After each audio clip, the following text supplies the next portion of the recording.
12वीच्या विद्यार्थ्यांचे विषय बदललेले आहेत। परीक्षेच्या तोंडावर झालेल्या गोंधळानं पालक संतप्त झाले। मुलींना रडू कोसळलेला आहे।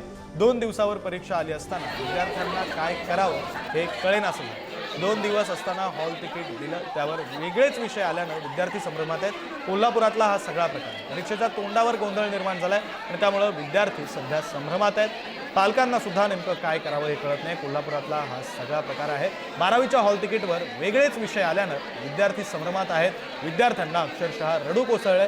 पालक सुद्धा सध्या चिंतेत। कोल्हापुरात एका शाळेमध्ये हॉल तिकीटवर 12वीच्या विद्यार्थ्यांचे विषय बदललेले आहेत आणि त्यामुळे विद्यार्थ्यांची ही अवस्था आपण पाहतोय। विद्यार्थ्यांना रडू कोसळलेला आहे।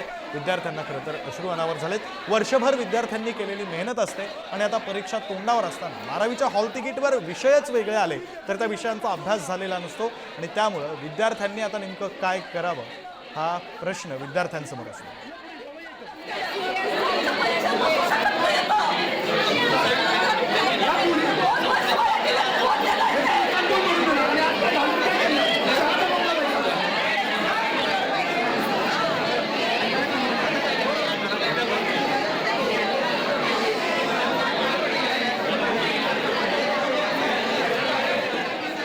कोल्हापुरातला हा सगळा प्रकार आहे। कोल्हापुरात 12वीच्या हॉल तिकीटवर वेगळेच विषय छापून आलेले आहेत आणि त्यामुळे आता विद्यार्थ्यांसह पालक सुद्धा चिंतित आहेत। विद्यार्थी आणि पालक दोघांनी खरं तर अश्रू अनावर झालेले आहेत, रडू कोसळलेला आहे। 2 वर्षांची मेहनत असते। 12वीची परीक्षा म्हणजे 11वी आणि 12वी असं ज्युनियर कॉलेजची मेहनत असते आणि त्यामध्ये आता हॉल तिकीट 12वीचा हातात येते आणि त्यावर वेगळेच विषय छापून आलेत। त्यामुळे 2 वर्ष केलेली मेहनत, 12वीच्या वर्षात मनापासून केलेली मेहनत, बोर्डाची परीक्षा बोर्डाचं वर्ष म्हणून केलेली मेहनत आणि त्यानंतर वेगळेच विषय छापून आल्यानंतर त्या विषयांचा अभ्यास झालेला नसणार हे स्वाभाविक आहे। त्या विषयांचा आणि आपला काही संबंधच नसणार हे विद्यार्थ्यांसाठी स्वाभाविक आहे। मात्र आता परीक्षेच्या तोंडावर जर वेगळ्याच विषयाची परीक्षा द्यायची झाली तर मग परीक्षा द्यायची कशी, इतक्या कमी वेळात अभ्यास करायचा कसा, चांगले मार्क्स मिळवायचे कसे, हे सगळे प्रश्न विद्यार्थ्यांसमोर आणि सोबतच पालकांसमोर सुद्धा असणार आहेत।